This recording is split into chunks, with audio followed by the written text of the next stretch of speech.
Hello guys, you're welcome back to class. Today's class we are going to continue our Microsoft Access class. And today's class, I want us to learn other important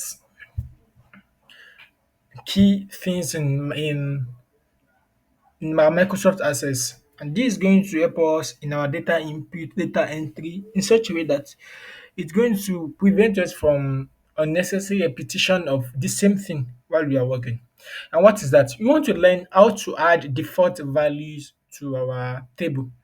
So there are some times that what you might probably be working with a particular data set, but there is a particular value that keeps coming. Okay, like there is a particular value that keeps repeating itself, repeating itself, repeating itself, or it is even the most repeated value. So in such case, it's advisable rather than typing it every time, we can just put as default value. And how do we do that? It's not something that is tedious to do. It's as simple as anything. So as usual, we are going to leave our data sheets now and go to what we're going to move to our what do we call it? Our backend, which is our design view. So we come to our design view now. So let's assume. Okay, let me even go come back to my data sheet first. So let's just assume. Let us check for okay which these are our data. So these are customer states, and from our experience and what we've been seeing so far, we noticed that what most of our customers are from New York, either New York or California. So in such instance, rather than just disturbing ourselves by typing New York, so I can just decide that okay, since most of my customers are from New York or California, or in your own case, you might even be working with something else. It might even be that what you are working with a particular data set of gender, and notice that what it you have more of females than male. Rather than just typing every time, you can just say put male female as your default value in your gender.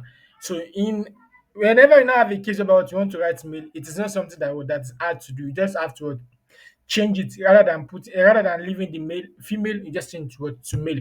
So let us stop talking and let us get right into action. Okay, so let us come to our design view back.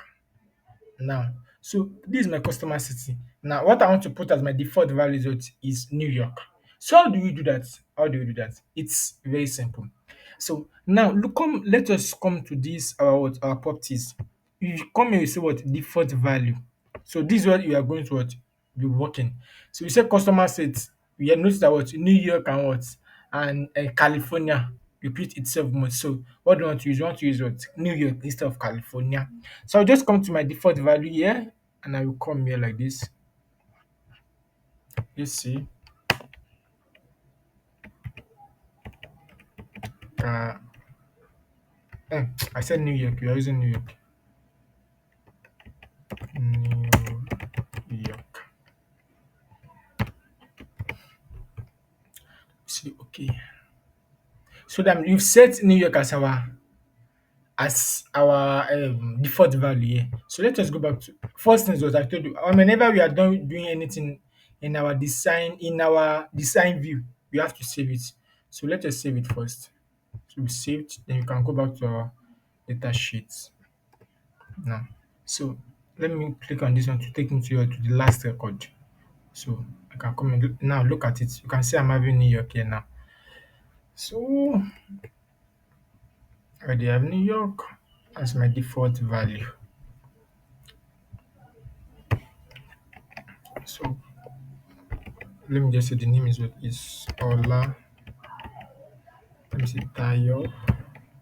Like this, you can see it. This the area. Let me say 50.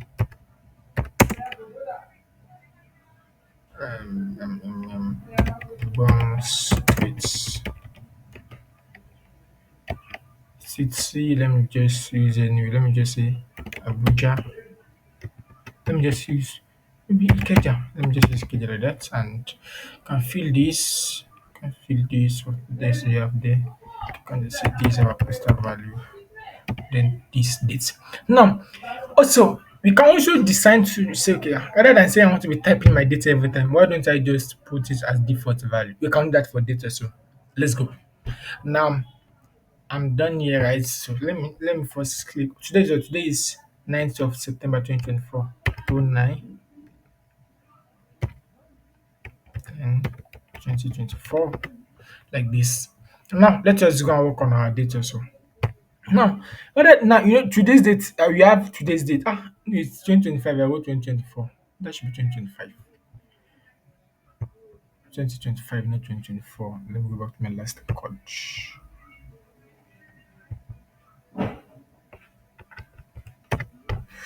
Rather than going through the stress of typing the date, there's another way we can also put default value in our date also. So let us come to our design view, then we come to registration date. Now for this our registration date, the way we are going to do it is to be in form of formula. What do I mean? So let's come here. Now in Excel, I don't know, for those of you that might have worked on Excel before or that went through the Excel series while I was doing it there, there's a particular function we talked about then that what this particular function, if you should use it, it's going to return the date and the timestamp of that part of that time for us. So now we are going to just say, and how do you guys just say equals to now, like this. Let's enter.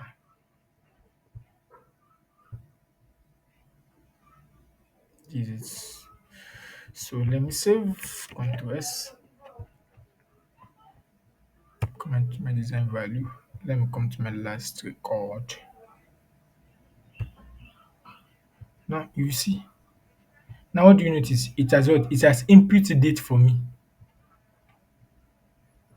This it. It says what? My date is now my default value now. So let's assume let me just fill this one now. Let me fill this one. Let me see what's UKGI again.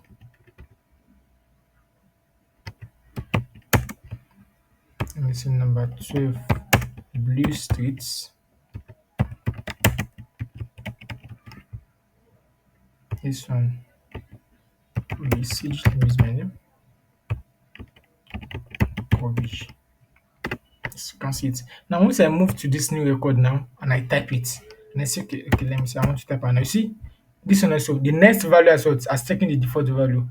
Now if I should come to me, if I did not fill this and I come tomorrow, this day is going to change what 9/11/2025. It's going to be using the current time, current date for me. I hope you get me.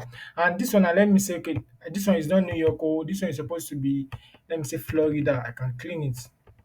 For the fact that it is my default value doesn't mean I cannot clean it. I can clean it. You can see it. I've changed to Florida. You can say this one. Okay, this one is not supposed to be New York. No.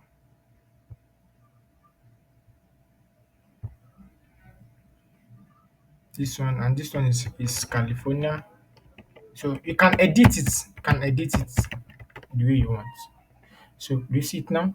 And if you come tomorrow, you know this one now is, I told you, whenever it is still having text, that means it has what? It has not saved. And if I want to clean it, I can just click on my escape and see it's going to go. My clone escape is going to go. So that is it. Another way you can also do this is come to your table fields. From your table fields, you see default value. You can always do the same thing for that. You see it.